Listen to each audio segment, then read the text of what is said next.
उत्तर प्रदेश भाजपा के प्रदेश महामंत्री अनूप गुप्ता आज मुरादाबाद पहुंचे, जहां उन्होंने एक राष्ट्र एक चुनाव विषय पर आयोजित प्रबुद्ध समागम में हिस्सा लिया। इस कार्यक्रम में बतौर मुख्य अतिथि शामिल हुए अनूप गुप्ता का गर्मजोशी से स्वागत किया गया।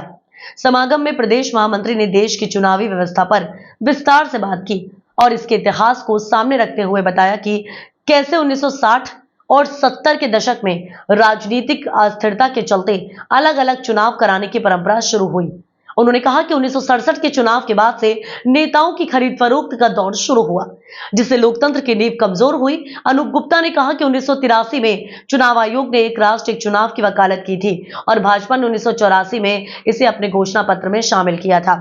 उन्होंने स्पष्ट किया कि ये विचार कोई नया नहीं है, बल्कि दशकों से इस पर चर्चा होती आ रही है। गुप्ता ने यह भी कहा कि बार बार चुनाव कराने से देश का आर्थिक बोझ बढ़ता है और विकास कार्यों में बाधा आती है। उन्होंने विरोधियों पर निशाना साधते हुए कहा कि जिन्हें इतिहास की जानकारी नहीं है, वही इस विषय को मोदी सरकार से जोड़ते हैं, जबकि इसकी नींव बहुत पहले रखी जा चुकी है। कार्यक्रम में मौजूद प्रबुद्ध जनों ने भी एक राष्ट्र एक चुनाव के विचार पर चर्चा की और इसे देशहित में महत्वपूर्ण कदम बताया।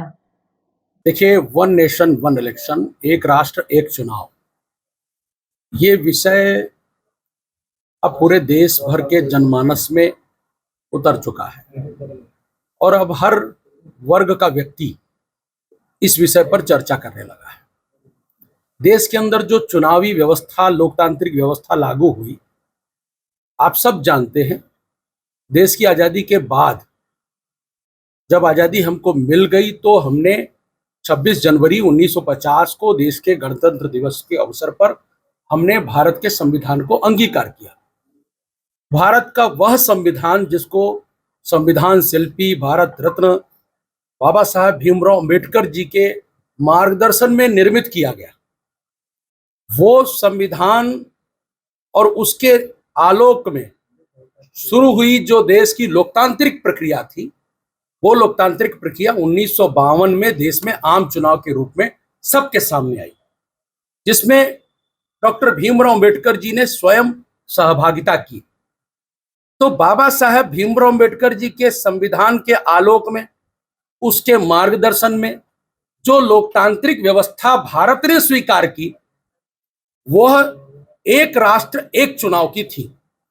और एक राष्ट्र एक चुनाव की वो व्यवस्था 1952, 1957, 1962, 1967 ऐसे लगातार 4 चुनावों में देश के 20 वर्ष, आजादी के 20 वर्ष बाद तक वह सारी व्यवस्था चलती रही। लेकिन कालांतर में देश के शासकों ने अपने स्वार्थवश उस एक राष्ट्र एक चुनाव की व्यवस्था को खंडित करने का काम किया और देश के अंदर कालांतर में वो व्यवस्था ऐसी खंडित हुई कि देश के अंदर जो विधानसभा और राज्यसभा, लोकसभा के चुनाव होते थे, वो अलग अलग होने लगे।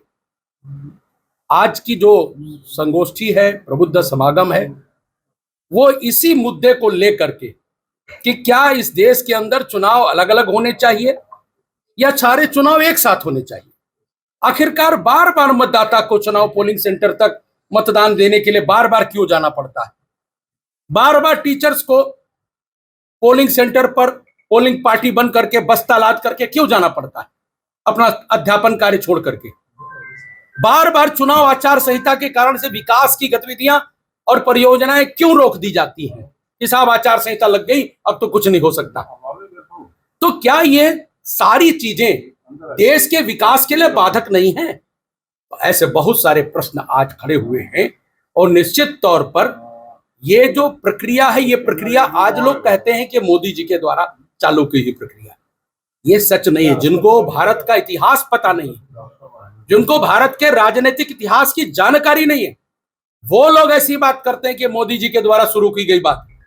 सच ये है, 1983 में देश के चुनाव आयोग के द्वारा सबसे पहले इस बात की तस्दीक की गई कि देश के अंदर जो व्यवस्था 1952 से 67 तक चलती थी, एक राष्ट्र एक चुनाव की, वही व्यवस्था फिर से लागू करनी चाहिए और बड़े लेवल पर चुनाव में रिफॉर्म्स की आवश्यकता है। और इलेक्शन रिफॉर्म्स की जब बात हो रही थी, तब चुनाव आयोग ने 1983 में इस बात को कहा। किसी पॉलिटिकल पार्टी ने पहले इस बात को नहीं कहा। और उसके बाद 83 के बाद भारतीय जनता पार्टी ने 84 में पहली बार अपने घोषणा पत्र में बीजेपी ने इस बात को जोड़ा कि हम आएंगे तो हम एक देश एक चुनाव लागू करेंगे, एक राष्ट्र एक चुनाव लागू करेंगे। कालांतर में वो चीजें नहीं चल पाई, लेकिन अब फिर से 2014 के बाद से जब देश में आदरणीय नरेंद्र मोदी जी देश के प्रधानमंत्री बने हैं, तो उसके बाद से, बल्कि मैं कहूं उसके पहले से, 2014 के भी घोषणा पत्र में हमने एक राष्ट्र एक चुनाव के प्रति अपनी प्रतिबद्धता को जताया था। हमारा कुल मिलाकर के कहना यह है, ये जो बार बार होने वाले चुनाव हैं, ये भारत को विकसित भारत बना